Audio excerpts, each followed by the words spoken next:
de vous être joint à nous pour ce webinaire. Je m'appelle Saliou Sall, je suis coordinateur principal de programme de l'UNESCO ICBA et je serai votre humble serviteur pour la modération du présent webinaire. Mais avant d'entrer dans le vif du sujet, permettez-moi de rappeler quelques règles d'usage dont le respect nous assurera de bonnes conditions d'écoute, surtout avec le faible niveau de connexion que nous avons d'un endroit à l'autre. La première de ces règles, c'est vous inviter en tout cas ceux qui ne parlent pas, ceux qui n'ont pas la parole, à désactiver les micros et les caméras. Ensuite, inviter tout le monde, tous ceux qui ont des questions, à les adresser au niveau de la boîte de discussion. Et notre collègue Peter nous fera l'honneur de les convoyer, de les envoyer aux différents panélistes.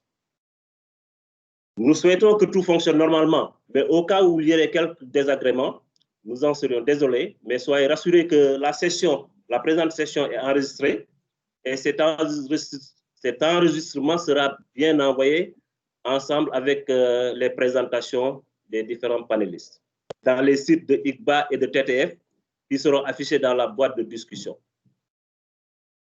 Ceux qui souhaiteraient aussi recevoir les présentations dans leur email sont priés d'apposer leur email adresse dans la boîte de discussion.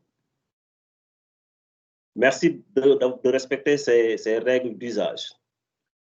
Dans la lignée des réunions régionales lancées en mai et juin 2020 sur l'enseignement à distance et le retour à l'école, l'équipe spéciale sur les enseignants, communément appelée Teacher Task Force, TTF, et l'Institut international pour le renforcement de capacités en Afrique, ICBA, co-organise une nouvelle série de discussions coïncidant avec les célébrations de la Journée mondiale des enseignants, j'allais dire de la Semaine mondiale des enseignants, parce que cette année, quand même, nous avons une panoplie d'événements qui s'étale sur une semaine du 5 au 12.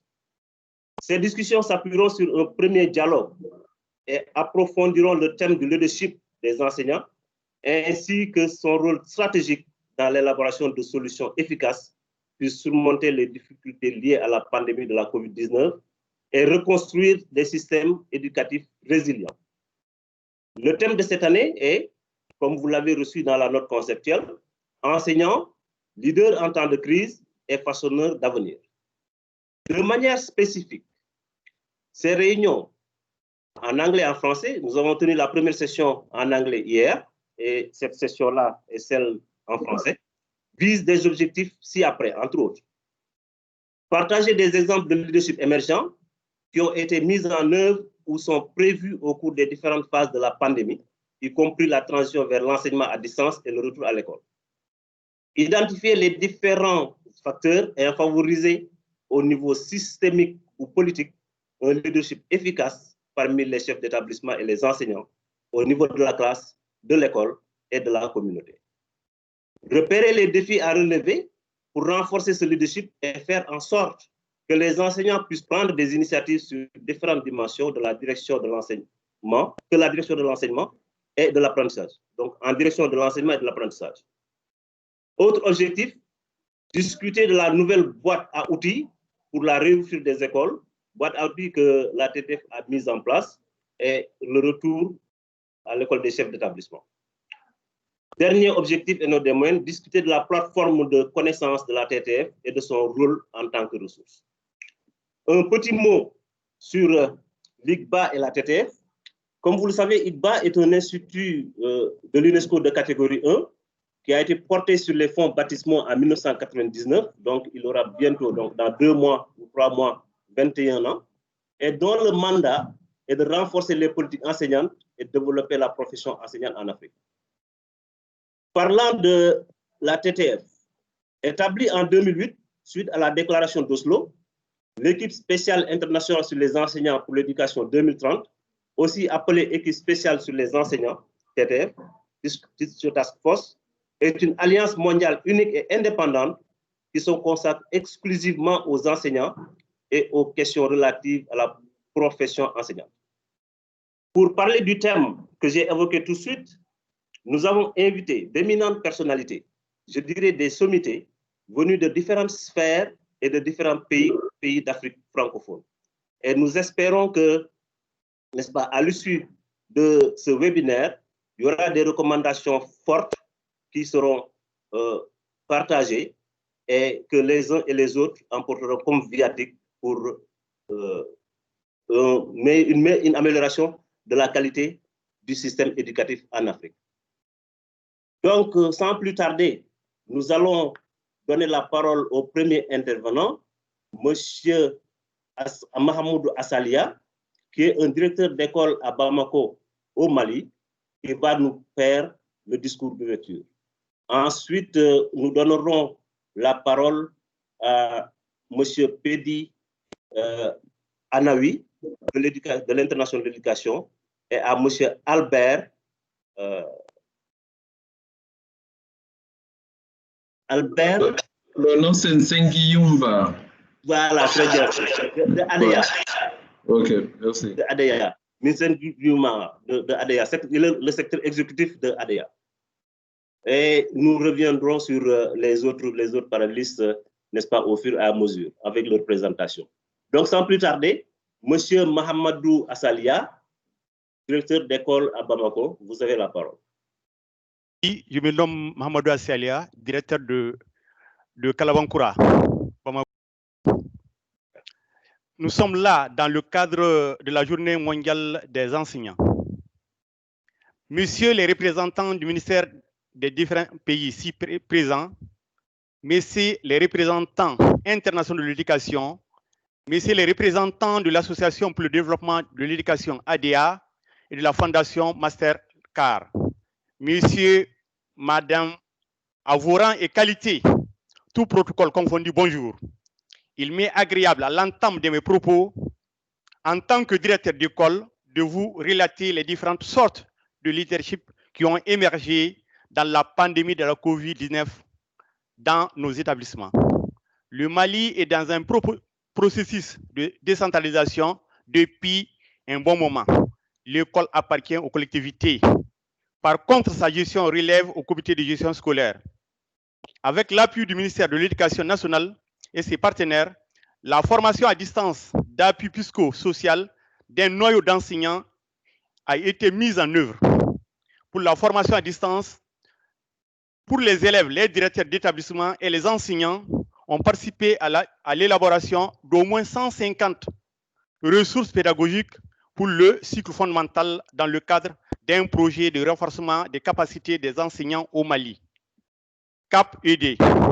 Ces ressources pédagogiques incluant les mesures de prévention contre la COVID-19 sont en train d'être utilisées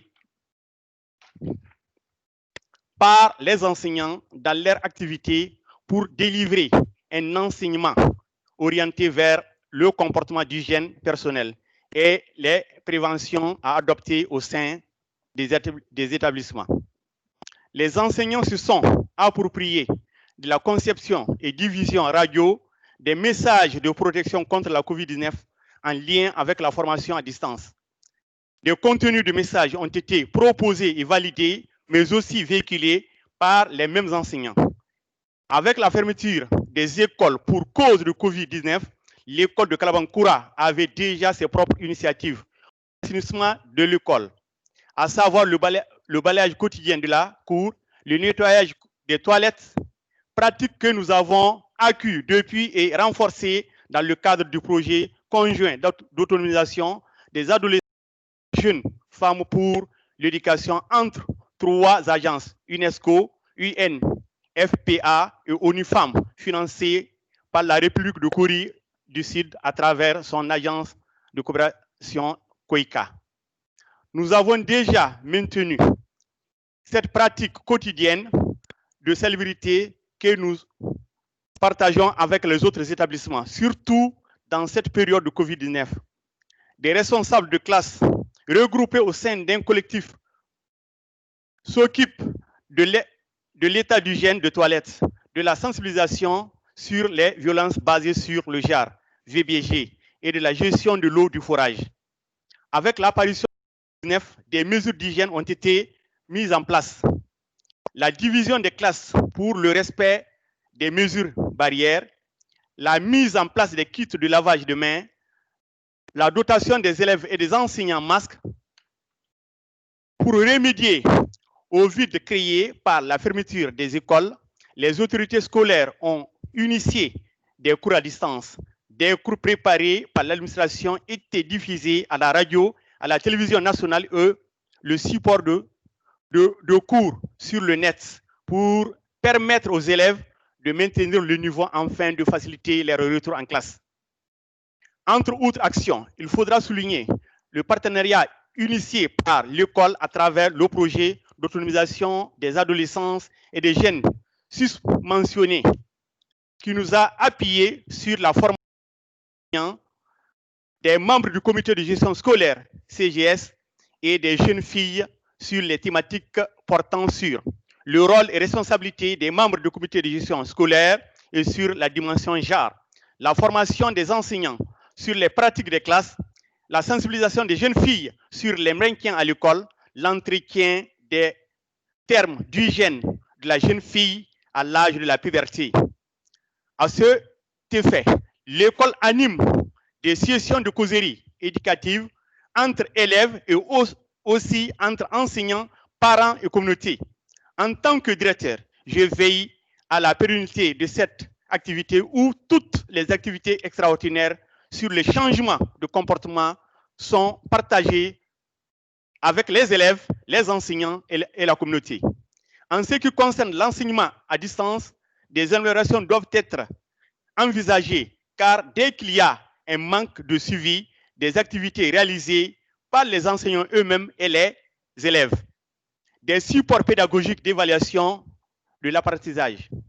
Les élèves doivent être encouragés à faire des exercices à la maison et déposer chaque semaine leur cahier d'exercices qui devra être corrigé et rendu par l'enseignant par la supervision du directeur. Enfin, l'introduction du TIC est fondamentale pour faciliter les enseignants dans leur formation continue, mais aussi à l'intégrer comme outil de travail. D'autant plus que l'on parle de l'outil de computer literacy, connaissance à l'informatique. À ce sujet, les établissements devraient avoir des salles d'informatique. Au Mali, le Covid-19 a coïncidé avec la grève des enseignants qui a beaucoup joué à l'implication des enseignants dans la planification. Mais les grèves sont suspendues et tous les enseignants ont repris leurs cours depuis le 14 septembre. Et ils continuent d'apporter à l'amélioration des apprentissages. Monsieur Assalia, oui. Vous avez une minute. Vous pouvez résumer en une minute. En cette période de pandémie, tout le monde, tout le travail abattu et les activités de perspective sont rendus possibles grâce au ministère de l'Éducation et aux partenaires techniques et financiers de l'éducation. C'est également le lien de remercier les enseignants et les élèves qui ont pleinement joué leur rôle avec tact et dévouement. Confucius, le célèbre philosophe, disait « Quand tu fais un travail que tu aimes, tu ne travailleras jamais de ta vie. » Je vous remercie.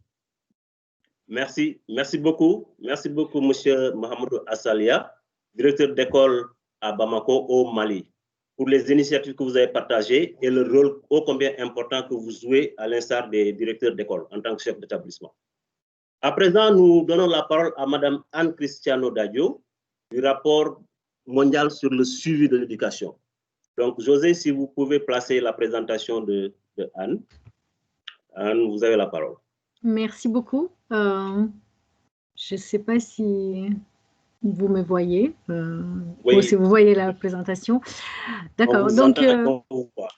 D'accord. Bonjour tout le monde. Donc, je suis Anna Dadio et je travaille dans l'équipe du rapport mondial des suivis de l'éducation. Pour ceux qui ne sont pas familiers avec ces rapports a eu le mandat de monitorer les progrès dans l'objectif de développement durable 4 à l'intérieur de l'agenda 2030. Et nous avons publié depuis 2015 le rapport mondial de suivi de l'éducation et l'édition de cette année qui a été publiée en fin juin 2020 portait sur l'inclusion et l'éducation. Donc, en fait, je vais couvrir l'aspect de l'éducation inclusive dans ma présentation en focalisant aussi plus particulièrement sur les enseignants. Vous pouvez bouger, passer à la prochaine diapositive, s'il vous plaît. Donc, tous les pays se sont engagés à l'éducation inclusive lorsqu'ils ont exprimé l'engagement d'atteindre l'objectif de développement durable 4 d'ici 2030. Et c'est un engagement, comme le rapport le souligne, que nous ne pouvons pas nous permettre de perdre de vue. On peut affirmer que les arguments en faveur de ceci sont même devenus plus forts au cours du temps. Et en fait, le rapport mondial de suivi de l'éducation 2020 définit l'inclusion comme un processus qui célèbre la diversité et qui crée un sentiment d'appartenance pour parvenir à la cohésion sociale. Et ces actions sont enracinées dans la conviction que chaque personne a une valeur et un potentiel. Et donc, il ne s'agit ni de discriminer, ni de rejeter qui que ce soit. Il s'agit par contre de s'adapter aux apprenants et de faire des ajustements et non pas, par contre, que ce soit les apprenants qui s'adaptent au système. Et les arguments en faveur de l'inclusion ont été défendus par ceux qui soutiennent les droits des personnes porteuses d'handicap, qui ont travaillé sans cesse au cours du temps afin que les droits à l'éducation inclusive soient garantis par les droits internationaux. Mais comme le rapport de cette année l'a souligné, l'inclusion ne concerne pas du tout un seul groupe. L'état d'esprit et les mécanismes qui génèrent la discrimination et les rejets sont les mêmes pour tous ceux qui sont exclus. Et donc, chaque société doit s'approprier des mécanismes d'exclusion. Prochaine diapositive, s'il vous plaît. Les rapports GEM de cette année ont montré que trop souvent encore, l'identité, les conditions préexistantes et les capacités des individus dictent toujours les opportunités d'éducation. Et donc, il a abordé la discussion sur l'éducation, sur l'inclusion dans l'éducation, tant en regardant à l'extérieur du système éducatif et à l'intérieur de celui-ci. En effet, et ceci est très important, une discussion sur l'inclusion doit commencer avant tout à partir de 258 millions d'enfants, de jeunes et d'adolescents qui ne sont pas scolarisés. Et dans 12 pays, les enfants porteurs d'handicap ont 2,5 fois plus de probabilités de ne jamais aller à l'école que leurs pères. Les adolescents réfugiés sont 3 fois plus susceptibles de ne pas être scolarisés dans les secondaires. Et le monde, nous savons qu'il s'est fixé comme objectif que tous terminent leur études secondaires d'ici à 2030, mais dans au moins 20 pays, pas une seule femme qui habite en zone rurale et qui est pauvre ne le fait. Et parmi ceux qui terminent les premiers cycles du secondaire, les élèves les plus riches sont encore 2 fois plus susceptibles d'acquérir des compétences de base par rapport aux plus pauvres. En plus, les rapports les soulignent, la stigmatisation, les stéréotypes et la discrimination signifient aussi que des millions de personnes sont aliénées et laissées derrière pour compte à l'intérieur des salles de classe. Et donc, ils sont moins susceptibles de progresser dans l'éducation. Par exemple, ceci, c'est les étudiants LGBTI aux États-Unis qui sont 3 fois plus susceptibles de ne pas aller à l'école parce qu'ils ne s'y sentent pas en sécurité, ou les élèves de 4e année qui n'apprennent pas dans la langue qu'ils parlent à la maison, qui sont un tiers moins susceptibles d'acquérir des compétences de base en lecture. Prochaine diapositive. Donc, les rapports présentent un nombre de recommandations. Et à l'intérieur, parmi ces recommandations, il y en a qui concernent les enseignants et les chefs d'établissement et les personnels éducatifs.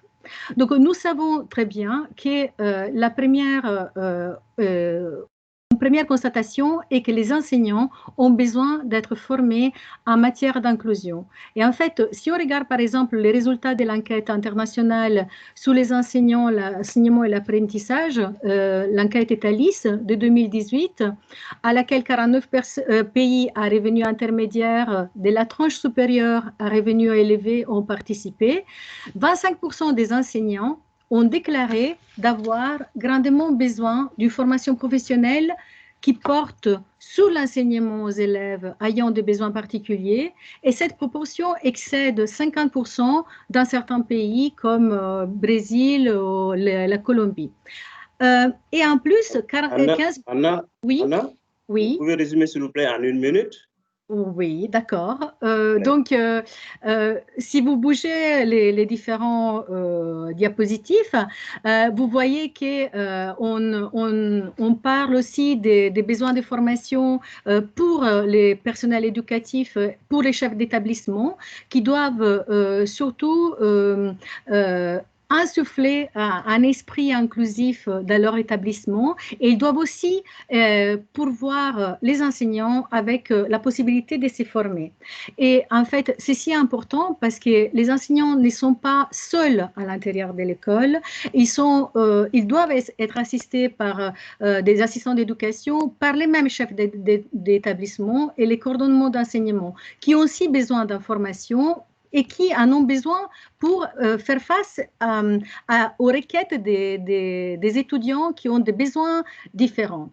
Et ceci peut être abordé de façon différente, tant avec des formations formelles tout au cours de la carrière, mais aussi avec des mécanismes de coopération entre les enseignants, des communautés d'apprentissage, des liens entre les écoles et les pairs. Et surtout, quand on parle d'éducation inclusive, il faut comprendre qu'on ne parle pas d'éducation pour des groupes spécifiques. On ne parle pas d'éducation pour les enfants porteurs d'handicap, on parle des personnes qui sont à risque d'exclusion. Donc, ceci veut dire qu'avec un panorama diversifié en termes des requêtes, des besoins, les requêtes en termes de formation ont besoin aussi de développer. Et pour conclure, je dirais aussi qu'on a donc publié lundi, un papier qui porte sur l'enseignement inclusif.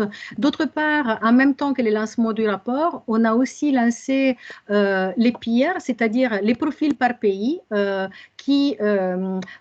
sur l'inclusion à l'éducation, qui discutent les lois et les politiques en place dans 169 pays et qui en matière d'inclusion. Je vous remercie beaucoup. Merci beaucoup, Madame Anne Cristiano Dadio, pour cette belle présentation où vous avez mis l'accent sur l'inclusion. L'inclusion qui vraiment nous rappelle un des principes de l'UNESCO qui consiste à ne laisser personne en rade, mais aussi sur la nécessité de former les enseignants à cette inclusion. Donc, merci. À présent, nous donnons la parole à M. Albert Missengi-Dumwa, secrétaire exécutif de l'ADEA. M. Albert, vous avez 5 minutes. Merci, monsieur le modérateur, pour me donner la parole. Est-ce qu'on va mettre ma présentation? Albert, excusez-moi, je fais une mise au point. Je demande à ceux qui ne parlent pas de mettre en mode leur micro, s'il vous plaît. Allez-y, M. Albert. Merci beaucoup. Je demandais qu'on mette ma présentation. Oui, allez-y. José. Très bien. Voilà, je vous remercie encore une fois et je profite pour remercier les organisateurs de ce forum, mais aussi à tous les enseignants parce que c'est la journée mondiale qui leur est dédiée, donc, et c'est pour cette raison qu'il y a des réunions tout au long de cette semaine. Je vais passer en revue très rapidement ma présentation, si vous pouvez passer à prochaine. Voilà. Donc, je commence juste pour rappeler la vision, donc en termes de l'enseignement, donc la vision de l'Union africaine, qui est une Afrique pacifique, prospère, intégrée, et dirigée par son propre peuple. Donc, et ça se reflète dans ce qu'on appelle le CESA 2016-2025. L'éducation reste au centre du programme de développement durable de l'Afrique. Ça aussi, ça a été noté par mes prédécesseurs. Et l'enseignement est au cœur de la réalisation d'une éducation inclusive de qualité et pertinente, l'enseignant jouant le rôle primordial d'influenceur, de facilitateur et de nourricier. Donc, je ne vais pas traîner sur ça, je crois que mes prédécesseurs l'ont bien expliqué. Alors, ici, je vais toucher à l'aspect autonomie et motivation intrinsèque. Donc, les enseignants ont besoin de plus d'auto-réflexion sur les aspects intrinsèques de motivation vers l'autonomisation. Il faut reconnaître leurs valeurs suprêmes en tant qu'influenceurs, comme je l'avais dit auparavant, et d'intégrer et manifester positivement ce statut d'autonomisation vis-à-vis des autres, et particulièrement des apprenants, qui doivent les reconnaître comme modèle de ce statut. Et je voudrais donc rappeler à tous les protagonistes et tous les acteurs que la revalorisation du métier de l'enseignant a un rôle important à jouer dans la qualité et la relevance que nous souhaiterons avoir dans l'enseignement. On passe au prochain. Alors, j'aimerais donc dans ce cas partager avec vous la contribution de l'ADEA dans l'autonomisation des enseignants. Donc, il y a une étude comparative sur le statut et de la préparation des enseignants et leurs perspectives de carrière au niveau des enseignements pré-primaire, primaire et secondaire. Ici, l'étude a été faite particulièrement dans les 3 pays, le Rwanda, le Kenya et le Botswana. Et l'idée, effectivement, c'est de tirer les leçons et de pouvoir les partager comme cela fait partie de la mission de l'ADEA, créer donc la mutualisation. Et donc, cette étude va être présentée aux responsables à tous les niveaux pour voir comment les recommandations, donc les résultats des recommandations peuvent être adoptés dans d'autres pays. Nous avons aussi l'analyse situationnelle pour déterminer les initiatives en cours et permettre promettre sur l'éducation, notamment au niveau de la science, technologie, ingénierie et mathématiques, en vue de la réévaluation des politiques en Afrique avec un fort accent sur les enseignants. Ça, c'est une étude, encore une fois, qui va toucher les 3 pays essentiellement. Et aussi, évidemment, le développement d'un cadre de sciences et éducation STEM pour les enseignants et les responsables de l'éducation. Et enfin, l'évaluation de l'intégration de l'éducation à la paix dans l'enseignement. Nous savons que c'est très important, l'aspect de la lutte contre les conflits, et nous devons absolument inculquer la paix dans le cursus éducatif. Prochaine slide. Alors, pour ce qui est en particulier de Covid, il y a certaines choses qui me semblaient importantes de souligner ici et qui touchent évidemment à l'autonomisation des enseignants. Donc, il y a le défi de Covid-19. Il y a une préparation et soutien inadéquat des enseignants. La réouverture exerçant une pression supplémentaire sur les enseignants en tant que leader des enseignants. Ça, c'est quelque chose que nous avons constaté dans ce temps-ci. Et c'est dans ce cadre que nous allons bientôt lancer un observatoire qui est reconnu comme l'observatoire KIDS sur l'impact de Covid-19 sur l'éducation et particulièrement sur le système éducatif en Afrique. Alors, nous allons nous baser certainement sur l'examen des politiques et pratiques éducatives au niveau des pays pour soutenir et appuyer les enseignants, formation y compris motivation et tous les aspects de santé et du bien-être. Donc, entre autres domaines, dans les 40 pays, comme vous le savez, qui font partie des forums mondial sur l'éducation. Et j'aimerais donc profiter de cette occasion pour inviter tout le monde à pouvoir nous donner toute information y relative. Donc, j'ai compris, par exemple, le cas du Mali, mais les autres participants, prière de partager toute information dans ce cadre-là qui nous sera utile. Enfin, l'ADEA est en train de développer une boîte à outils d'analyse comparative de l'éducation à distance. Et ceci va nous permettre de développer des normes et standards. Parce que, comme notre collaborateur du Mali l'a bien souligné, l'utilisation de la technologie dans l'éducation à distance est très importante, mais nous constatons que dans beaucoup de pays, il n'y a pas encore de politique en ce sens et de stratégie. Donc, cette boîte à outils va permettre au moins qu'il y ait des normes et standards à suivre dans l'élaboration de politiques et de pratiques dans les différents pays africains. Prochain. Je crois que c'était surtout ça que je souhaitais partager lors de cette journée. Je voulais souhaiter à tous les enseignants et à tout le support des enseignants, donc une meilleure journée, même si la journée est déjà passée, Mais c'est surtout cette semaine où nous réfléchissons pour la façon d'améliorer les conditions de l'enseignant et surtout l'autonomisation des enseignants. Je vous remercie beaucoup. Merci beaucoup, M. Albert de l'ADEA. Merci pour avoir partagé la place qu'occupe l'enseignant dans la vision de l'Union africaine, ainsi que la contribution de l'ADEA pour une autonomisation et une valorisation de la fonction enseignante. Et aussi les initiatives qu'ADEA est en train de mettre en place pour cette autonomisation et cette valorisation. Donc, merci beaucoup. Je sais que vous n'avez pas beaucoup de temps, mais je vous aurais prié de rester peut-être quelques 5 minutes ou un peu plus pour pouvoir recevoir peut-être d'éventuelles questions de la part de l'audience. Les participants vont peut-être afficher des questions écrites et vous pouvez écrire. C'est le lieu de rappeler que les questions peuvent être envoyées. Je vois qu'il y a une interaction déjà qui est en train de se passer. À présent, nous allons donner la parole à Dr Pedi Anawi, de l'International de l'Éducation, pour nous faire part de sa présentation. Monsieur Anawi, vous avez la parole. Bonsoir Saliou, bonsoir à tous les participants et toutes les participantes.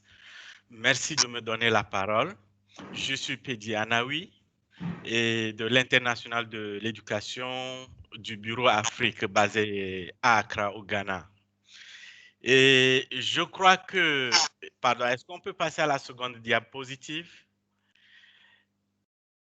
Et je crois que la pandémie du Covid-19 a eu un impact considérable sur les systèmes éducatifs, comme d'ailleurs sur tous les autres aspects de la vie. Alors, pour essayer de mesurer, quantifier certains aspects de l'impact de la pandémie sur le système éducatif, le Bureau régional de l'International de l'Éducation a fait mener une petite enquête, une étude qui avait pour objectif de mieux comprendre l'impact de la pandémie sur les systèmes éducatifs, les apprenants, les enseignants et le personnel d'appui à l'éducation. Et ensuite de recueillir des exemples de réponses des syndicats et des éducateurs à la crise. Et je vais mettre le lien qui peut nous permettre d'accéder au résumé du rapport de cette recherche. La prochaine diapositive, s'il vous plaît. Et ici, je voudrais partager les résultats de cette recherche, nommément sur 3 aspects. 1, le soutien donné aux enseignants par les gouvernements, le dialogue social, gouvernement et syndicats du secteur de l'éducation. Et 3, l'action de leadership qu'on peut citer et tel que pris par certains syndicats afin de répondre à la crise. Alors, lorsque nous examinons un peu, le rapport révèle certaines formes de soutien que les gouvernements ont données aux enseignants. Et parmi ces formes de soutien, nous avons le soutien psychologique. Et 17% des répondants ont indiqué avoir reçu un soutien psychologique de la part du gouvernement. 8% des répondants ont indiqué qu'ils ont reçu une sorte de formation et de développement professionnel pour pouvoir répondre à la crise. 13% ont répondu qu'il y avait un recrutement de plus d'enseignants qualifiés pour pouvoir aider à répondre aux besoins d'éducation, je crois, à distance, ou plutôt dans le contexte de la démultiplication des salles de classe. Et afin de respecter la distanciation sociale, il fallait plus d'enseignants. Ben, malheureusement, 62%, la grande majorité, ont indiqué qu'aucune mesure n'a été prise par les gouvernements. On peut aller à la diapositive prochaine.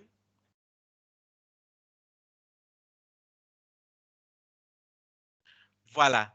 En termes de dialogue social entre les gouvernements et les syndicats de l'éducation, afin de répondre à l'impact du Covid, nous avons 9% qui disent qu'ils ont été consultés par les gouvernements. 51%, la grande majorité, qui disent être consultés, mais leurs avis sont quelquefois ignorés. Et 11% qui indiquent qu'ils ont été consultés et que leurs avis sont totalement ignorés. Et 28% à côté indiquent n'avoir pas été consultés. Donc là, la conclusion que nous tirons, c'est que le dialogue social n'a pas été suffisant. Nous pouvons aller à la dernière diapositive, s'il vous plaît. Ici, nous voyons un peu ce que notre recherche nous donne en termes d'exemples de décisions et d'actions de leadership. Et ici, je parle plutôt de leadership des syndicats. Ce n'est pas encore la direction de l'école, comme notre collègue du Mali qui était passé premièrement. Là, 92% ont indiqué qu'ils ont entrepris des campagnes de sensibilisation de leurs membres. 38% ont indiqué avoir développé des outils pour leurs membres. 72% se sont engagés dans le dialogue social et politique avec le gouvernement. Et seulement 2% ont indiqué qu'il n'y avait aucune action qui avait été prise en réponse au Covid-19. Donc, notre conclusion, c'est que les syndicats, le leadership des syndicats était conscient qu'il fallait quand même mener une action et à des degrés différents, ils ont pris des actions. Et je voudrais conclure pour dire que, oui, je crois que la thématique de ce webinaire est la bienvenue, dans ce sens que depuis le début de la pandémie, beaucoup a été dit sur qu'est-ce qu'il faut faire pour maintenir les apprentissages pendant cette crise. Mais personnellement, j'ai très peu entendu parler de ce qu'il faut faire pour essayer de donner le pouvoir de préparer le leadership scolaire à mieux répondre. Nous tous, nous le savons, le poisson pourrit toujours par la tête. Si la tête n'est pas bien conservée, si elle n'est pas bien préparée, on risque de ne pas arriver là où nous voudrons aller. Sur ce, permettez-moi de conclure mon propos en vous remerciant. Merci beaucoup. Merci beaucoup, Pedi Anawi, pour cette présentation très informative dans laquelle vous avez partagé avec nous l'impact général de la COVID-19 sur le système éducatif en Afrique, mais surtout les résultats de l'enquête que vous avez menée à ce sujet. Vous nous avez aussi parlé de la relation entre les gouvernements et les syndicats, notamment pour ce qui concerne le dialogue social et les actions entreprises pour renforcer le leadership enseignant. Donc, merci beaucoup et certainement les participants ne vont pas manquer de vous interpeller à travers des questions relatives à votre présentation. Encore une fois, merci. À présent, nous allons passer aux présentations pays. Pour les présentations pays, nous allons accueillir Mme Fatimata Diallo, qui est la directrice de l'enseignement secondaire général, n'est-ce pas, au niveau du Sénégal, pour partager avec nous l'expérience du Sénégal relativement au thème du jour. Donc, Mme Diallo, vous avez la parole. Bonjour, Monsieur Saliou. Je voudrais saluer tous les participants à cette intéressante rencontre. Je voudrais également remercier et féliciter surtout l'UNESCO et particulièrement ICBA pour toutes les initiatives vraiment que vous n'avez cessé de prendre depuis le début de la COVID, qui nous permettent de partager nos bonnes pratiques et qui nous permettent également de nous enrichir mutuellement. Donc, sur ce, je voudrais rapidement vous dire un peu par rapport aux questions qui nous étaient posées.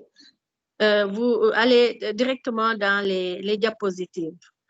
Donc, la première concernait les initiatives gouvernementales. Vous avez vu que depuis le début de la pandémie, ceci a fait l'objet d'ailleurs d'une autre présentation que j'avais faite toujours dans le même cadre. Le ministère de l'Éducation nationale du Sénégal a mis en place un dispositif d'accompagnement des enseignants à partir du niveau central où se menaient les réflexions stratégiques jusqu'au niveau le plus déconcentré, à travers un certain nombre de dispositions, des comités. Par exemple, il y a eu un comité interministériel au niveau du ministère de l'Éducation qui était peut-être coordonné par le ministère, dans lequel on a noté la participation de 16 départements ministériels. pour réfléchir ensemble, pour agir ensemble et permettre non seulement la reprise des enseignements-apprentissages, mais surtout de mener l'année scolaire à bon port. Il y a le comité de veille au niveau du ministère. Il y avait également dans ce comité de veille qui concernait plusieurs sous-secteurs, plusieurs niveaux plutôt, le sous-comité pédagogique. Parce que dans le comité de veille, il y avait communication, santé, etc. Donc, le sous-comité pédagogique était chargé de mener la réflexion également sur les orientations pédagogiques, sur les dispositifs pédagogiques à mettre en place pour pouvoir garantir les cours, la continuité pédagogique. Il y avait également des comités régionaux de veille au niveau des académies qui étaient présidés par les gouverneurs des régions. Donc, l'administration territoriale aussi a joué un rôle majeur, de même que toute la communauté. Tout ceci pour mettre en œuvre l'initiative du ministère de l'Éducation nationale, l'initiative Apprendre à la maison, et également pour réaliser le protocole sanitaire. Ceci a permis aux enseignants d'avoir une plus grande responsabilité. Les directeurs d'école, les chefs d'établissement également. Nous avons remarqué que cette pandémie à la COVID-19 a révélé le leadership véritable des enseignants par la mise en œuvre d'initiatives qui étaient adaptées et de cadres d'échange et de partage de bonnes pratiques. Ils ont pris naturellement des initiatives au niveau local qui leur ont permis d'échanger et de s'améliorer au fil du temps pour garantir surtout la continuité. Également, la formation par les pairs à l'utilisation de certains outils numériques qui leur ont permis de développer des modalités d'enseignement à distance, avec Google Classroom, avec Teams, l'utilisation des applications du CIMEN. Le CIMEN est un outil très important, une structure très importante du ministère de l'Éducation du Sénégal. C'est le système d'information et de management de l'Éducation nationale qui a développé un certain nombre d'applications très utiles et très intéressantes qui ont permis aux chefs d'établissement, aux directeurs d'école, surtout les chefs d'établissement du secondaire, d'utiliser une plateforme, une application pour la gestion administrative et pédagogique de leurs actions, quoi. Parmi les décisions. Donc, je rappelais toujours parmi slide suivant, deuxième diapo, troisième, voilà, les décisions d'État. Il y a eu, bien sûr, la grande initiative que nous avons appelée Initiative Apprendre à la maison. À travers cette initiative, il a été mis en place un projet pour le développement du téléenseignement, pour la mise en œuvre de l'initiative qu'on appelle PROME, qui accompagne toutes les initiatives relatives à l'apprentissage à distance et qui a permis, entre autres, la production de ressources numériques avec les enseignants et sous la supervision, bien sûr, de formateurs et d'inspecteurs. La production de capsules pédagogiques, la mise en place d'un véritable dispositif numérique, télévisuel, radiophonique. Les radios communautaires ont beaucoup apporté cette fois à la COVID dans le cadre de l'apprentissage à distance et qui ont permis tous d'assurer cette continuité pédagogique. Il y a également la mise à disposition dans les zones à faible connectivité de risographes, de photocopieurs, de duplicopieurs pour varier les modalités de gestion de gestion plutôt de la continuité pédagogique. Parce qu'il y a des zones où il n'y a pas peut-être de la connectivité, où les élèves ne disposent pas de smartphones, d'outils numériques. Le ministre de l'Éducation nationale a mis à la disposition des inspections d'académie et des inspections de l'éducation et de la formation ces duplicopieurs qui permettent justement de photocopier à grande échelle et très vite un certain nombre de fascicules. Et ces fascicules ont été mis pour la plupart à la disposition des élèves. Donc, élaboration de supports de cours et de cahiers d'exercice. C'est-à-dire que ceci a permis surtout de développer la créativité des enseignants. Tous se sont réunis par ici, par là. Ils ont eu des initiatives de groupe qui leur ont permis également d'apporter leur pierre à l'édifice et dans le contexte également. Concernant le dialogue social, vous savez qu'il existe quand même des cadres de dialogue social de haut niveau. Madame Diallo, vous pouvez résumer en 2 minutes, s'il vous plaît. Voilà. Voilà. Donc, pour le dialogue social, il y a eu le Haut Conseil de dialogue social avec le cadre sectoriel éducation. des élections de représentativité syndicale ont permis de ressortir un groupe qu'on appelle le G7, groupe de 7 syndicats, qui ont été associés au processus de reprise des cours et aux initiatives mises en place par le ministre de l'Éducation nationale. Je dis que la cerise sur le gâteau cette année, c'est que le président de la République du Sénégal, à l'invitation de la section Afrique, a prononcé un message très fort pour saluer la capacité de résilience des enseignants. Le ministre de l'Éducation nationale a fait de même. Il les a même désignés chevaliers de la craie. Il y a également toute cette reconnaissance populaire de la contribution des enseignants à l'amélioration spécifique des taux de réussite aux examens concernant cette année. Point fort de tout ceci, responsabilisation, mobilisation plus accrue des enseignants, formation et motivation également visible. Concernant les points faibles, c'est-à-dire ce qui pourrait entraver ce processus de développement du leadership des enseignants, nous estimons que l'équipement risque d'être un point faible. La question de la connectivité pour tous, la systématisation de l'accès pour tous à l'outil numérique. Je voudrais vous remercier vraiment de m'avoir permis de passer, d'avoir négocié le passage. Je vous remercie beaucoup. Merci à tous. Madame Diallo, c'est nous qui vous remercions vraiment pour cette brillante présentation. À notre tour de vous remercier aussi pour répondre présent à toutes les invitations que nous vous adressons. Merci pour les initiatives que vous avez partagées, les initiatives gouvernementales visant à développer le leadership chez les enseignants. Et aussi quelques dispositifs qui sont mis en œuvre avec des points forts et des limites évidemment, et d'avoir insisté sur la nécessité d'instaurer un dialogue social. Donc, merci beaucoup. J'espère qu'avant de quitter, vous aurez peut-être quelques questions auxquelles vous pourrez répondre et les autres vous seront envoyées dans votre adresse mail que vous nous aurez l'amabilité de laisser dans la boîte de discussion. Encore une fois, merci beaucoup. Merci. À présent, nous passons la parole à Madame Alice Migninou du Bénin. Madame Alice, vous avez la parole. Je pense que c'est votre présentation qui est affichée présentement. Merci, monsieur le modérateur. Je voudrais pour commencer dire bonjour à tout le monde. Bonjour à tous les participants à cette réunion. Je voudrais aussi féliciter les organisateurs pour toutes ces belles initiatives qui sont prises. Je suis là, mon nom c'est Alice Meinou, je suis conseiller technique à la décentralisation, la déconcentration et la coopération du ministre des Enseignements maternels et primaires pour vous présenter l'expérience du Bénin. Prochaine diapo.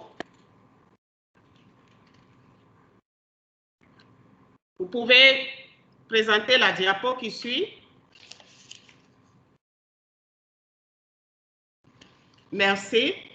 Alors, pour atténuer l'impact de la COVID-19, le gouvernement du Bénin a préparé un plan d'intervention dans le secteur de l'éducation. À la suite de la fermeture des écoles intervenue vers fin mars, 30 mars 2020, un groupe de travail sur la riposte dans le secteur comprenant des partenaires dans le domaine de l'éducation a été mis en place pour renforcer la capacité du secteur de l'éducation à atténuer efficacement et à traiter les effets négatifs de la pandémie de la COVID-19. Les activités prévues comprennent l'apprentissage à distance via la radio, la télévision, les messages et les solutions numériques comme l'apprentissage en ligne. La réouverture des classes de certains apprenants ayant commencé le 11 mai, puisque la reprise a été faite par vague au Bénin. Cette expérience a été considérée comme pilote et a permis de tirer un certain nombre de leçons importantes qui seront ensuite utilisées pour affiner ces programmes de radio-enseignement. Cependant, la leçon importante tirée de la pandémie de la COVID-19 a été la nécessité pour le pays d'être mieux préparé à anticiper et à faire face aux chocs futurs du secteur de l'éducation avec une capacité accrue de leadership des enseignants praticiens et directeurs d'école associés à cette expérience pilote. Prochaine diapo. Les décisions et actions engagé au niveau macro par le ministère des Enseignements maternels et primaires du Bénin pour la continuité de l'apprentissage sont les suivantes. La production de capsules éducatives pour une diffusion en ligne et à la télévision sur les savoirs essentiels par classe. La production des émissions audio pour diffusion à la radio scolaire éducative et plus de 30 chaînes de radio communautaires exploitées. Le développement et le déploiement d'une plateforme École au Bénin qui héberge l'ensemble des productions et permet d'organiser les classes virtuelles. Un dispositif d'autogénération des corrigés des évaluations accessibles en ligne et par SMS. Au niveau micro et méso, le suivi de la diffusion des émissions a été possible grâce à la parfaite collaboration entre les enseignants et les parents d'apprenants. Il s'agissait pour les enseignants de partager et rappeler constamment le programme de diffusion aux parents afin que ces derniers puissent prendre les dispositions pour préparer leurs enfants à écouter les différentes émissions éducatives via les canaux appropriés. Ainsi, 30 radios communautaires et éducatives avaient assuré chacune sur le plan national la diffusion de séquences de cours par jour durant 8 semaines. En ce qui concerne le dialogue social, le Bénin a obtenu un financement du Partenariat mondial pour l'éducation pour soutenir, entre autres, la sensibilisation et la communication communautaire par le biais d'organisateurs et d'animateurs communautaires locaux, ainsi que des campagnes radio-télévision pour encourager les parents et les communautés à renvoyer les enfants à l'école et à maintenir de bonnes pratiques d'hygiène pendant et après la pandémie de la COVID-19. Ce sont des actions à mener et le dialogue sera axé sur des campagnes médiatiques de retour à l'école à travers les sensibilisations et mobilisations de la communauté, ciblant notamment les enseignants et les chefs d'établissement pour orienter leur leadership. Des campagnes médiatiques de lutte contre les maladies et de prévention afin d'éclairer les membres de la communauté, surtout les enseignants, en finançant des campagnes radio-télévision pour encourager les bonnes pratiques d'hygiène pendant et après la crise et garantir la sécurité de tous, surtout celle des apprenants à l'école. Madame Alice? Oui. Vous pouvez résumer en 2 minutes, s'il vous plaît? Oui. Pour renforcer le leadership, je crois que je suis presque à la fin, pour renforcer le leadership des enseignants, à assurer une continuité d'apprentissage efficace, le projet PME COVID-19 a prévu de les former aux méthodes d'enseignement à distance ou à d'autres formes alternatives de formation qui ne sont pas les mêmes que celles de la modalité traditionnelle d'enseignement en présentiel. La formation des enseignants aux compétences numériques dans un contexte où l'enseignement, bien entendu, peut impliquer de plus en plus l'utilisation d'outils technologiques est également essentiel.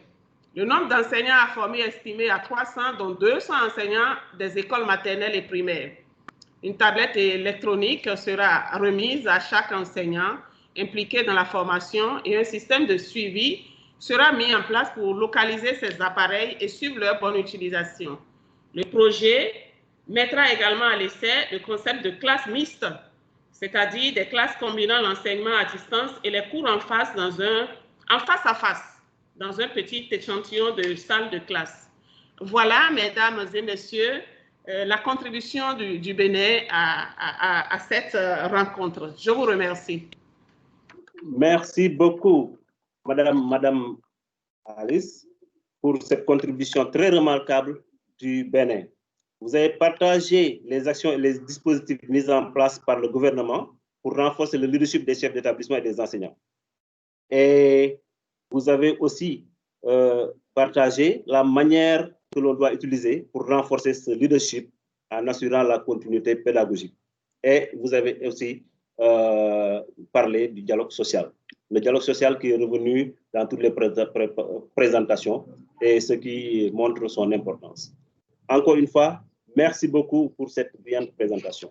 À présent, nous allons passer la parole au professeur Afsata Paré Kaboré du Burkina Faso, professeur à l'université Norbert Zongo à Koudougou, au Burkina Faso. Donc, Madame Paré, vous avez la parole. Ok, ben, merci beaucoup. Bonjour à tous et merci pour cette initiative, comme ça a déjà été souligné précédemment par ceux qui m'ont précédé. Alors, je ne représente pas un ministère, hein, il va de soi. Je suis une actrice de la scène universitaire. Je suis membre d'associations qui ont été impliquées dans des questions de gestion d'école. Et c'est en tant qu'actrice de ce type-là, donc, que je prends la parole. Alors, on peut passer à la slide suivante. Alors, j'ai essayé de traiter d'abord de ce qui se passe au niveau des enseignants en tant que leader sur cette question de gestion de la COVID-19 et je remonterai ensuite à ce qui a constitué comment dirais-je, un dispositif favorable à l'émergence de ce leadership. Alors, je parle aussi en faisant la distinction entre l'enseignement supérieur et les écoles primaires, les collèges et les lycées. Pour le contexte, hein, au Burkina Faso, il y a 2 ministères qui s'occupent des questions d'éducation. C'est vrai que ces 2 ministères ont travaillé de manière très cohérente, mais il y a des dispositions qui ne les concernent pas toutes. Donc, ça dépend. Alors, au niveau macro et méso des écoles, collèges et lycées, il y a eu beaucoup d'exemples de leadership exprimés donc, par les enseignants. C'est vrai qu'ils ont toujours dialogué, mais avec la COVID-19, on a vu une intensification du dialogue entre les directeurs et les enseignants parce qu'il fallait ensemble essayer de trouver les solutions pour résoudre les difficultés qui se présentaient. Alors, avec la fermeture des écoles, les enseignants n'ont pas nécessairement chômé. Ils ont essayé de continuer des tâches de sensibilisation des bureaux APE, les associations de parents d'élèves, pour que ces associations-là répercutent au niveau de la communauté et surtout des enfants les messages véhiculés pour résorber la crise. Et en cela, je pense qu'ils ont fait preuve de leadership et ils ont été écoutés par la communauté. Ils ont sensibilisé les parents afin qu'ils s'impliquent également dans l'organisation des séances groupées de télé et de radio. Parce que comme au Bénin et dans d'autres pays, il y a eu effectivement des séances d'enseignement diffusées à la radio et à la télé. Mais il faut dire que, bon, dans certains contextes, surtout au milieu rural, bon, les équipements font parfois défaut. Mais les enseignants se sont impliqués pour montrer que, bon, en fait, les parents pouvaient s'organiser pour qu'il y ait des regroupements d'enfants ci et là pour pouvoir suivre ces émissions-là, dans le respect, bien sûr, des gestes barrières. Alors, à la réouverture, dans le cas du Burkina, la réouverture n'a pas été systématique pour l'ensemble des élèves. Elle a eu lieu uniquement pour les élèves en classe d'examen. Voilà, les autres ayant été mis bon, d'office en vacances. Mais pour les classes d'examen, parce que ça permettait en fait d'organiser les classes de manière à respecter les distances, de manière aussi à pouvoir utiliser l'ensemble des mesures prises. Alors donc, les parents ont été mobilisés pour la dotation régulière des écoles en eau. Je ne parle pas des écoles où il y a bon, déjà des dispositifs d'eau courante, etc. Mais quand vous allez dans les villages, il faut aller chercher l'eau. On imagine toute la corvée que cela représente. Et les enseignants ont dû jouer aussi encore de leadership pour organiser les parents d'élèves, les mobiliser afin qu'il ne manque pas d'eau, qu'il ne manque pas de savon, même si c'est de la fabrication locale. Alors, il faut dire que tout cela, bon, a souvent fait l'objet de rencontres bilan en fin d'année ou en début d'année pour tirer les leçons et voir qu'est-ce qu'il est possible de faire pour maintenir bon, les gestes qui demeurent intéressants et importants, même dans d'autres circonstances. Slide suivant, s'il vous plaît. Professeur, vous pouvez résumer en 2 minutes, s'il vous plaît? D'accord, merci. Oui. Alors, OK. En ce qui concerne les universités, au niveau méso et macro, il aussi y a eu des initiatives bon, il a fallu organiser donc des rencontres, prendre des décisions en accord avec l'ensemble de la communauté. Les universités ont identifié des points focaux qui étaient supposés organiser la sensibilisation, le matériel, le dispatching, etc. Bon, et encourager les stratégies porteuses pour la continuité des cours. On continue? Voilà. Alors, au niveau micro, et je trouve ça très intéressant parce qu'au niveau des écoles, des collèges et des lycées, on a vu des enseignants faire preuve d'imagination pour revenir à la rentrée sur des cours qui ont été donnés à la télé ou à la radio pour que ça soit mieux assimilé par les élèves. Ils ont imaginé des encadrements supplémentaires sélectifs de petits groupes pour renforcer les niveaux des élèves qui ont des difficultés.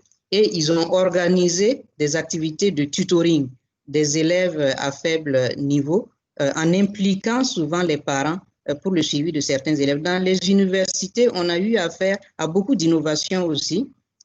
Exploitation et diffusion de cours, on a parlé des cours en ligne ou à distance selon le cas, des séminaires doctoraux ou de master qui impliquaient des étudiants étrangers ont dû être enregistrés pour être mis à la disposition justement de ces étudiants étrangers. On a innové en ce qui concerne les examens des stagiaires en misant sur les fiches de leçons et en ce qui concerne aussi les soutenances de mémoire en misant davantage sur les délibérations des jurys.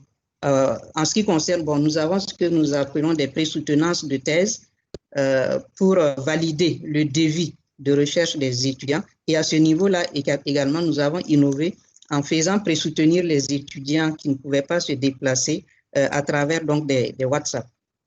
Suite, s'il vous plaît. Alors, et pour terminer, quels sont les facteurs favorables au leadership des enseignants? Et là, je prends un peu tout ce qui s'est passé au niveau gouvernemental qui a motivé, parce que le gouvernement communiquait régulièrement les décisions. Il y avait beaucoup de rencontres et ces décisions étaient chaque fois motivées avec une forte communication en laissant toujours la marge au niveau local pour gérer en fonction des contextes. Il y a eu l'incitation de la hiérarchie à prendre toutes les mesures en respectant quand même les gestes barrières, la responsabilisation des universités et des grandes écoles pour la prise de certaines décisions en fonction du contexte local, notamment même pour la reprise des cours, pour l'observation des vacances. Les universités avaient la liberté de décider d'observer rigoureusement les vacances ou d'autoriser les enseignants et les étudiants qui le souhaitaient à donner cours. Donc, les autorités des universités ont pu exercer à ce niveau-là un certain leadership.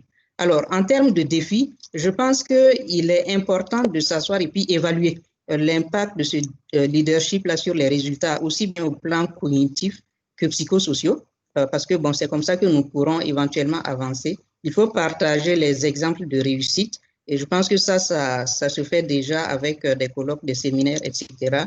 Trouver des stratégies de pérennisation des bonnes pratiques parce qu'on sent que ça s'émousse assez rapidement. On a l'impression que il y a diminution des cas et tout d'un coup, tout ce qu'on a imaginé, le lavage des mains, le port des masques, etc., s'émousse et il faut trouver des stratégies pour maintenir ces acquis-là. Et puis je pense que quelque part, les enseignants ont besoin quand même d'être formés aussi de façon explicite au leadership. Je vous remercie pour votre attention. Pour n'est-ce pas, cette très bonne présentation aussi, dans laquelle vous avez partagé des éléments de lutte émergés grâce à cette pandémie. Je dirais bien grâce à cette pandémie, parce que la pandémie n'a pas que des côtés, que des aspects négatifs, mais elle peut aussi avoir des aspects assez positifs. Donc, vous avez partagé quelques-uns de ces aspects-là qui sont effectivement mis en œuvre ou qui sont prévus d'être mis en œuvre à travers tout le système éducatif, du primaire à l'université. Et vous avez fait cas des facteurs favorables et des défis qui sont liés à ces initiatives-là. Donc, merci, professeur. Je pense que les panélistes vous adresseront aussi certaines questions à travers la boîte de discussion. À présent, nous allons donner la parole à M. Tati de la RDC. C'est bien ça, José? Salut, c'est ça. Voilà, c'est bien ça. Donc, M. Tati, vous avez la parole.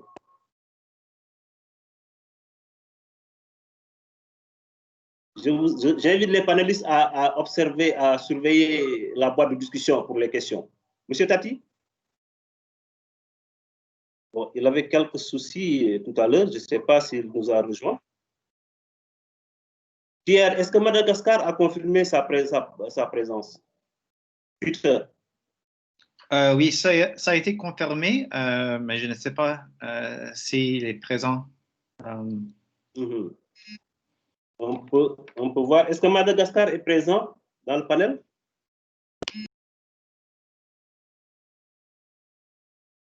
Apparemment, M. Tati aussi n'est plus avec nous. Donc, qu'à cela ne tienne, on va essayer de voir si on peut partager les questions posées par les uns et les autres au niveau du panel. N'est-ce pas? En attendant, si M. Tati... Oui? Allô? Je suis revenu avec des connexions. Allô? Ah, M. Tati est avec nous. Heureux de vous retrouver. Votre présentation est affichée. Vous pouvez y aller directement, s'il vous plaît.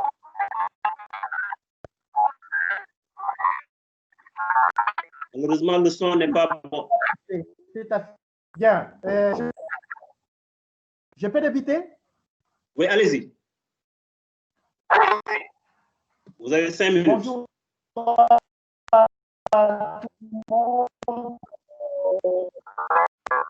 Allô? Allô? Allô? Allô? On ne vous entend pas très bien. Je crois que j'ai parlé de cette chose. Il a un problème pour entrer. Oui, Allô? Monsieur Tati, oui? Allô? Donc, Monsieur Tati, en attendant que voilà, le problème de son soit réglé, je vais donner la parole à Peter pour qu'il partage avec les panélistes les questions qui nous ont été posées. Peter, vous avez la parole. Merci, Salut. Mais je pourrais... Mais il y a aussi Lupus Leila. Leila, exactement. C'est ça, Lupus Leila de la TTF. Lupus? Oui, bonjour, je suis là. Est-ce que vous voulez que je prenne la parole et après vous allez passer à la question-réponse? C'est ça, bien sûr, allez-y. D'accord, ok, on y va.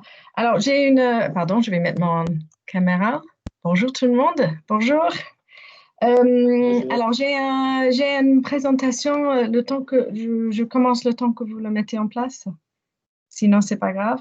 Donc, je suis Leila, je travaille à l'équipe spéciale internationale, merci beaucoup, sur les enseignants. J'espère que maintenant, vous nous connaissez tous, mais au cas où il y en a quelques-uns qui ne nous connaissent pas encore, pas déjà, on est un réseau de plus de 140 organisations et pays qui soutiennent les enseignants et l'enseignement partout dans le monde, et on est basé à l'UNESCO à Paris. Je suis très heureuse d'être ici. Je vous donner quelques éléments sur comment nous, on essaye de soutenir les enseignants et surtout les enseignants en tant que dirigeants partout dans le monde au niveau international. Prochaine diapo, s'il vous plaît. Donc, je vais juste vous parler de certaines choses qu'on a fait du début de la crise. Le premier, depuis le début de la crise, c'est qu'en notre organisation, on a milité pour que les enseignants soient protégés, soutenus et reconnus pendant la pandémie. D'abord, on a fait ça avec une action de plaidoyer qui était l'appel à l'action sur les enseignants. Et aussi, on a établi ce guide sur les enseignants dans les efforts de la rentrée scolaire, surtout les conseils aux décideurs. Ce que nous, on avait remarqué au début de la crise, c'est qu'on parlait beaucoup de l'apprentissage à distance, mais on ne parlait pas des enseignants. Donc, nous, on voulait aussi qu'on reconnaisse la part très importante des enseignants. Et j'ai adoré tout à l'heure que le ministre de l'Éducation du Sénégal, il a parlé de chevalier de la craie, parce que c'est vraiment ça, ce qu'a fait des enseignants. Donc, nous, on a visé à fournir les orientations claires aux décideurs politiques sur les mesures pour prendre pour que les enseignants et l'enseignement en général soient protégés et respectés dans la réouverture, surtout des écoles, en mettant vraiment les enseignants au centre. Prochaine diapo, s'il vous plaît. Donc, on en a beaucoup parlé aujourd'hui même et puis précédemment sur toutes les choses qu'il fallait prendre en compte dans la gestion des enseignants pour la réouverture des écoles. Et je sais que dans beaucoup de pays, c'est un processus qui est toujours en route. Ça veut dire qu'il y en a certains pays où les écoles sont ouvertes, mais d'autres pas encore ou ce n'est pas encore prévu. Donc là, on a les recommandations qu'on a faites abordent cette dimension. Donc, c'est l'importance du dialogue social et la communication dont on a déjà parlé aujourd'hui, assurer la sécurité et la santé physique, la question du bien-être psychologique et socio-émotionnel des enseignants qui est très important, la préparation et l'apprentissage des enseignants, surtout que on a fait une réunion ce matin avec les pays arabes, des États arabes. On a eu le vice-ministre de l'Égypte qui a dit « l'éthique ne peut pas remplacer les enseignants, mais les enseignants, ils ont besoin d'éthique ». Et ça aussi, je crois qu'on a tous vu ça dans tout le processus de fermeture et réouverture des écoles. Et pour ça, les enseignants, ils ont largement besoin de plus de formation et plus de soutien, à la fois matériel et aussi dans la formation. Il y a aussi la question du déploiement des enseignants, les droits et les conditions de travail et le suivi et l'évaluation. Prochaine diapo, s'il vous plaît. Je vais faire vite, je sais qu'il y a d'autres qui veulent prendre la parole. Merci beaucoup. Donc, j'ai presque fini. On va, juste pour dire aussi qu'on a élaboré un guide d'utilisation pour les chefs d'établissement. Ce que nous savons tous, c'est que oui, il y a eu beaucoup de gouvernements qui ont donné des instructions claires et les protocoles sanitaires, etc., à suivre pour toutes les écoles. Par contre, ce que nous, on sait, ce qu'on a vu, c'est qu'il y avait beaucoup de chefs d'établissement et beaucoup de professeurs qui ont dû adapter ces instructions dans leur contexte. Et nous, on a vu partout dans le monde comment ça a été fait par tous les chefs d'établissement, y compris les jonglages budgétaires, etc. Et ce que nous, on a établi, c'est que beaucoup d'enseignants beaucoup dans le monde et les chefs d'établissement, ils ont en fait ils se sont fait face aux mêmes problèmes partout dans le monde, même s'il y a des différences de contexte. Donc, nous aussi, on a essayé de les soutenir en publiant ce petit rapport qui montre tous les exemples de toutes les astuces, etc., qui ont été prises par les enseignants dans le monde. Et juste pour finir dernièrement, la prochaine diapo, s'il vous plaît. Évidemment, les données et le suivi est très important. Donc, on a publié quelques données et publications cette semaine et on va vous mettre les liens dans le chat. Et aussi, on a fait une étude très importante sur les enseignants contractuels. Beaucoup de pays ici présents ont les larges populations des enseignants contractuels qui ont largement souffert, surtout ceux qui étaient dans le privé, parmi la fermeture des écoles, parce qu'il y en a beaucoup qui ont perdu leur salaire. Et ils ont subi aussi les conditions de travail difficiles. Donc, nous, on a tenu à faire en sorte que ces questions-là soient connues et discutées au niveau régional et international. Donc, je vais m'arrêter là. Je vous remercie beaucoup et puis pour votre présence. Et je salue également la présence de tous les membres du Task Force qui sont ici présents avec nous aujourd'hui et tous les pays qui nous soutiennent. Merci beaucoup, Salim. Merci également à vous, Leila, pour avoir partagé avec nous les publications que la Task Force a mises en place et le guide aussi et les plateformes. En tout cas, toutes les initiatives prises au niveau de la Task Force. Merci beaucoup. Je pense que Tati est avec nous. On va lui donner 5 minutes. Je pense que le problème de son est réglé. Tati? Oui, salut, bonjour. Bonjour à tout le monde. On donne 5 minutes. Bonjour. Et je vais demander l'indulgence du public. Peut-être qu'on va prendre 5 à 10 minutes supplémentaires, juste au plus, pour pouvoir terminer cette discussion. Tati, vous avez la parole. Merci. Je voudrais présenter succinctement, rapidement qu'a été le leadership de la COVID et maintenant surtout sur les 3 étages que vous avez énumérés au niveau de la classe, au niveau de l'école, au niveau de la communauté. Essayez un peu de l'éclater, voir un peu comment ça pourrait se présenter. Alors, au niveau de leadership en classe, et durant la période de la COVID, pratiquement ici en RDC, nous avions essayé de développer des nouvelles méthodes pour essayer d'encadrer les enfants. Généralement, l'enseignement à distance avec Internet, ça n'a pas réussi parce que la RDC est un pays à dimension continentale et l'Internet n'est pas servi dans tout le pays. Alors, on a essayé un peu d'adapter avec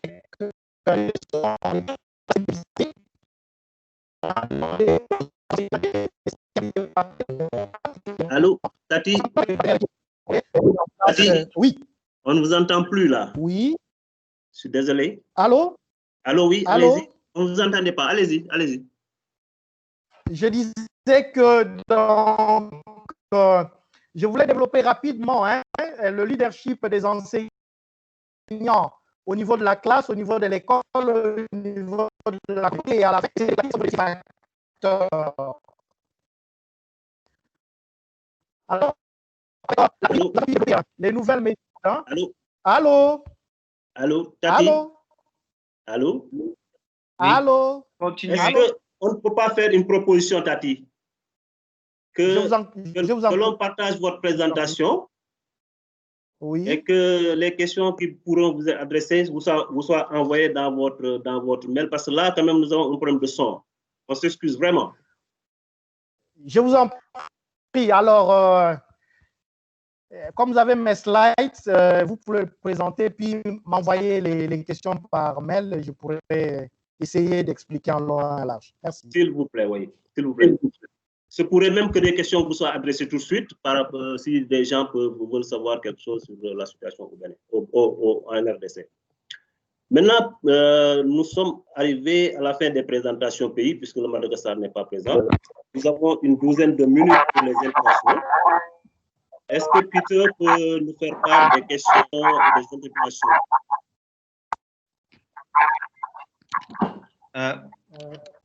Vous m'entendez? Oui, je vous entends parfaitement. OK. Premièrement, il y a une question pour Madame Anna-Christina. Donc, quelqu'un demandait la question. Il ressort des résultats des enquêtes que les enfants de certaines zones peu favorables ont 34% de chances de moins de posséder des compétences en lecture du fait de la barrière liée à la langue d'enseignement. Sur quel levier doit-on alors agir pour booster l'implication des politiques éducatives nationales en faveur de l'introduction des langues nationales dans les systèmes éducatifs des pays africains? Merci beaucoup pour la question. Je vais y répondre rapidement. En fait, premièrement, le rapport JAM souligne cette année, comme dans d'autres éditions, que les langues qui sont parlées à la maison, donc la langue maternelle et les langues locales, sont très importantes et doivent être promues. Et l'apprentissage dans la langue maternelle est vraiment vital, en particulier au niveau de l'école primaire, pour éviter des lacunes dans les connaissances et augmenter aussi la vitesse d'apprentissage et de compréhension. Et ceci est particulièrement important en Afrique subsaharienne, où la mise en œuvre de ces politiques a pris du retard malgré l'introduction de la langue maternelle dans les plans d'études de nombreux pays. Par exemple, en Ouganda, qui compte 41 langues, en plus des 2 langues nationales, le plan d'études de 2007 a rendu obligatoire l'utilisation des langues locales dans les classes de niveau du 1er au 3e, avant un passage en 4e année à l'anglais. Toutefois, ce qui a été montré, c'est que les enseignants avaient besoin de plus de soutien dans les premières années, tant pour gérer l'enseignement de la langue maternelle et tant pour transiter vers l'anglais. Donc, ceci indique que les politiques sur la langue d'instruction elles-mêmes ne sont pas suffisantes pour rendre les programmes plus inclusifs. Et en fait, on sait que, par exemple, l'Afrique du Sud s'est engagée à promouvoir 11 langues officielles dans la Constitution et dans l'éducation, dans les systèmes éducatifs. Pourtant, les résultats en termes d'apprentissage ont toujours été assez faibles. Et ceci, en fait, a été démontré que même s'il y a des lacunes dans la mise en œuvre, ce n'est pas seulement ça qui compte. Ce qui compte est la mise en œuvre des interventions pédagogiques, des interventions qui visent à la formation des enseignants. Et en fait, j'ai brièvement mentionné ça dans la présentation que j'ai faite. Dans l'enquête Thalys, il y a eu seulement 35% des enseignants du premier cycle du secondaire ont déclaré que l'enseignement dans des contextes multiculturels et multilangues ont été intégrés dans leur formation initiale. Et même 22% confirment, seulement 22% confirment dans ces thèmes que ces thèmes a été abordé lors des formations dans les 12 premiers mois. Ça veut dire qu'en fait, il ne suffit pas d'avoir une politique ou une législation qui vise à l'introduction des langues maternelles dans la classe, mais il faut soutenir et penser que les enseignants ont besoin d'éducation, de formation en cette matière, et surtout aussi que les plans d'études et les matériels, les manuels scolaires doivent refléter aussi ces diversités culturelles dans la classe. Merci, merci beaucoup, Madame Anne. Pierre, j'y vais ou bien... Salut, j'ai une autre question pour Bina. Voilà, très bien. La question est comme au niveau de quelles actions pour les enfants malvoyants. Deuxième question adresse les implications communautaires et finalement le comportement des équipes pédagogiques de la part.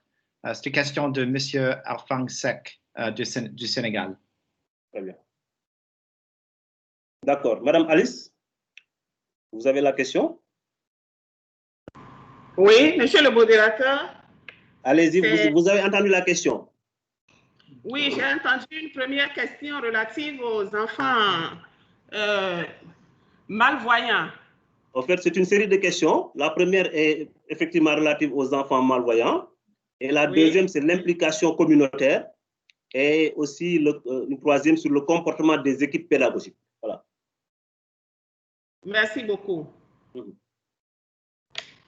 Alors, pour ce qui concerne les actions envers les enfants malvoyants, lorsque les cours sont diffusés en ligne, il y avait une personne pour interpréter en utilisant leurs signes conventionnels. Alors, ça, c'est pour les malentendants.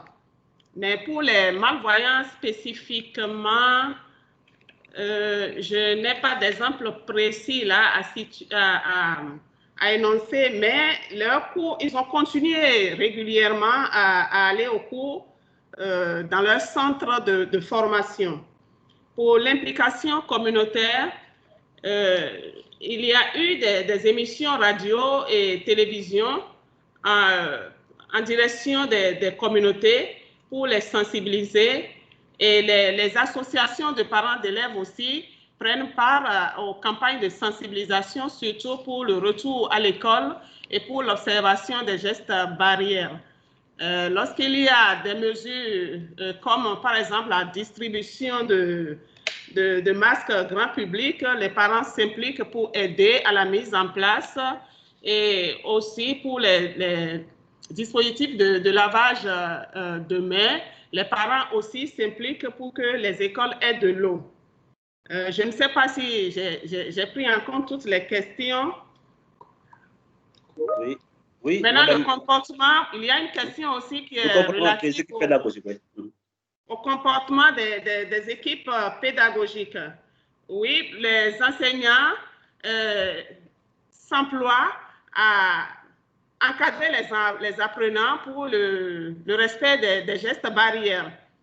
il y a l'emploi du temps. Dans l'emploi du temps, on a essayé de revoir avec eux les moments, par exemple, où ils doivent encadrer les enfants pour le lavage des mains. Et ils s'emploient à faire ça. Et aussi à faire des commentaires en début de cours ou à la fin à l'aide de certaines affiches qui ont été apprêtées pour sensibiliser les apprenants, surtout leur faire comprendre un peu la maladie de la COVID-19 et ses effets. Voilà un peu ce que je peux tenter de répondre par rapport à ces questions. Je vous remercie. Merci beaucoup. Merci. Pierre, oui. Oui, prochainement, il y avait une question pour Albert de l'ADA. Au-delà du renforcement des capacités des enseignants, je pense que l'amélioration des conditions de travail et la valorisation de la fonction sont des aspects importants à prendre en compte dans la recherche de l'autonomisation des enseignants. C'est un commentaire. Je pense qu'Albert a quitté. Okay. Peut-être qu'on peut lui envoyer cette question dans son mail, mais il y a une question à M. Pédy. Je ne sais pas si vous l'avez... il y a une question pour M. Pédy. Donc les recommandations de l'étude devraient prendre en compte les nécessaires synergies d'action entre les partenaires sociaux et les gouvernements pour offrir des alternatives crédibles pour faire face à la crise du COVID. Mais il y avait une question pour un commentaire pour les éclaircissements sur le premier résultat de l'enquête. Pédy, vous avez entendu? Et oui, j'ai entendu la première question, mais celle de l'éclaircissement, je ne l'ai pas vue. J'ai vu celle qui parlait de la recommandation et je crois j'avais répondu dans le chat également. Je ne sais pas si c'est allé en privé.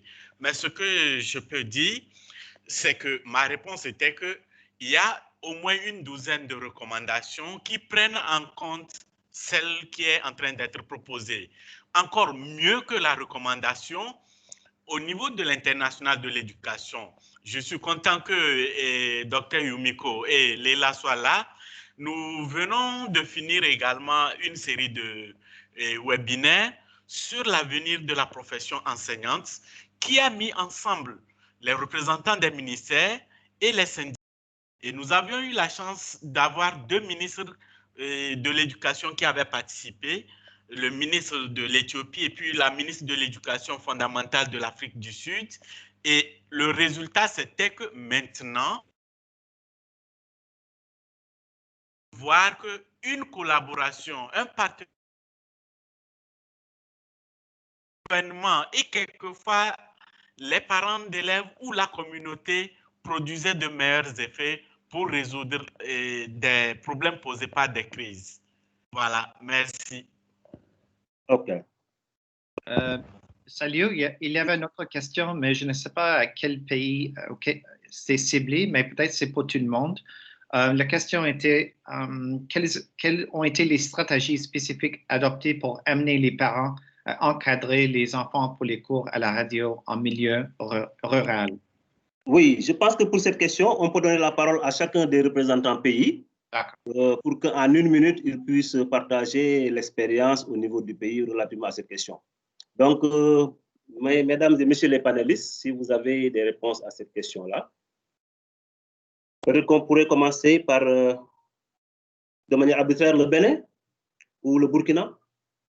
Bon, je peux commencer. En fait, moi, dans mon intervention, j'ai dit un peu comment les enseignants ont servi aussi à ce niveau-là, parce qu'il a fallu qu'ils essayent d'organiser donc les parents afin que ces sessions de radio-là ou de télé, bon, la télé n'existe pas partout, que ces sessions de radio-là ne ratent pas leur objectif, que ça soit suivi et que ça soit exploité. Et donc, les enseignants étaient souvent là, mais il fallait qu'ils fassent le relais avec les, comment on appelle ça, avec les parents, afin que les parents disponibilisent le nécessaire pour que ces cours-là puissent être entendus et discutés donc avec les enseignants. Je ne pense pas que dans le cas du Burkina, il y ait eu comme des mesures de mise à disposition de radio, peut-être dans quelques cas, de radio de façon générale donc aux enseignants ou aux parents ou aux élèves pour pouvoir suivre ces émissions-là. Moi, je pense que c'était surtout l'accompagnement de la communauté, l'accompagnement des enseignants qui permettait donc de tirer profit de ces enseignements. J'en profite d'ailleurs pour répondre à une question que j'ai vue qui m'était adressée, si vous permettez. Oui, on termine avec celle-ci. S'il vous plaît, ouais. OK. Ah, d'accord. Parce qu'on m'a demandé, mais qu'est-ce que ceux qui n'ont pas repris les cours, puisque j'ai dit que les cours ont été repris avec les élèves qui étaient en classe d'examen et les autres, qu'est-ce qu'ils devenaient? En fait, les autres ont été mis d'office, je peux dire, en vacances, parce que l'État a consenti d'énormes efforts pour disponibiliser l'ensemble des écoles en kit de lave-mains, en masque, 2 masques pour chaque enseignant, pour chaque élève, etc. C'était énorme. Et on avait besoin aussi d'occuper les salles de classe de telle sorte à respecter la distanciation physique. Alors, donc, du coup, les élèves qui n'étaient pas en classe d'examen ont été retenus à la maison en continuant à s'occuper avec des cours en ligne, et les enseignants insistaient pour que les parents les incitent souvent à regarder leur cahier. C'est qu'à la reprise, la rentrée a eu lieu le 1er octobre. La rentrée a eu lieu le 1er octobre. Les 45 premiers jours devaient servir à rattraper donc les éléments de programme qui n'ont pas été achevés l'année précédente avant de rentrer dans le nouveau programme. Merci.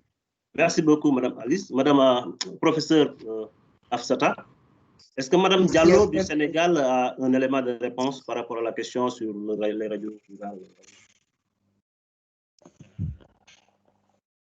Madame Diallo? Alors, apparemment, son micro n'est pas actif. Le Bénin, Madame Alice, une dernière intervention peut-être dans ce sens? Oui, merci beaucoup. Pour la diffusion des émissions, il y a eu une parfaite collaboration des enseignants et des parents. Les enseignants partageaient et rappelaient constamment le programme de diffusion aux apprenants, parce qu'il y a eu des programmes qui ont été bien établis et des enseignants le rappelaient aux parents afin que ces derniers puissent prendre des dispositions pour préparer les enfants à écouter les différentes émissions qui sont diffusées. Dans les milieux ruraux, il y a eu aussi la contribution des organisations des ONG. Il y a eu la collaboration des ONG aussi qui a beaucoup aidé pour faciliter l'écoute dans ces milieux-là. Merci. OK. Merci, Peter. Je pense qu'il y a beaucoup de questions qui sont encore en suspens, mais compte tenu du temps limité qui nous est imparti, je pense qu'on peut envoyer le reste des questions aux adresses mail des panélistes qui nous feront l'honneur d'y amener des éléments de réponse. Peter, c'est bon comme perspective? Oui, ça serait bon. C'est très bien. Donc, mesdames et messieurs, merci beaucoup pour vraiment avoir accepté l'invitation à ce webinaire et d'avoir vraiment participé de manière active, n'est-ce pas, à son animation. La crise de la COVID-19 nous a interpellés. Nous a interpellés à plus d'un titre. Il nous a permis de savoir qu'il est nécessaire, n'est-ce pas, pour avoir un système éducatif de qualité, de mettre en place un leadership surtout chez les enseignants. Mais pour bien asseoir ce leadership, il est nécessaire que ces enseignants bénéficient d'un renforcement de capacité, bénéficient d'une formation à tous les niveaux. Parce que cette crise de pandémie de COVID-19 nous a tous pris de court, et à plus forte raison maintenant les enseignants qui sont en ligne de front. Mais il faudrait que leur voix puisse être prise en compte parce que ce sont les premiers acteurs. Et cette crise de COVID-19 nous a aussi permis de mettre en exergue les besoins, n'est-ce pas, auxquels nous devons faire face, mais les défis, les possibilités et les opportunités. En quelque sorte, il nous a permis de savoir les forces, les faiblesses, les menaces et même les opportunités qui sont à notre disposition et dont nous n'avions pas pris conscience jusqu'ici. Il est temps maintenant que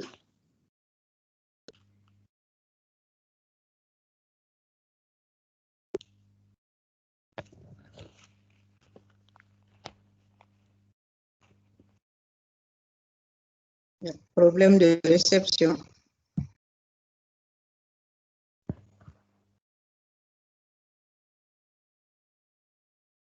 Allô? Oui, je crois que ça a coupé. Salut, c'est coupé. Salut. Bon, salut est coupé. Peter, would you like to continue? Oui, je ne sais pas s'il va revenir dans quelques minutes. Non, mais si son système est comme gelé, ça va prendre plusieurs minutes. Mais moi, je pourrais répéter ce qu'il disait. Mais merci à tout le monde. Je pense que nous avons dépassé notre temps. Mais merci à tout le monde pour avoir participé dans cette webinaire. Donc, je vous souhaite tout le monde une très excellente journée. Merci beaucoup, Peter. Merci beaucoup. Merci, Merci au revoir. Merci beaucoup, Merci. Peter. Merci beaucoup pour à tout le monde. Merci. Au revoir. Au revoir. Au revoir à Bonne tous. journée et Excellente bonne soirée. soirée. Merci.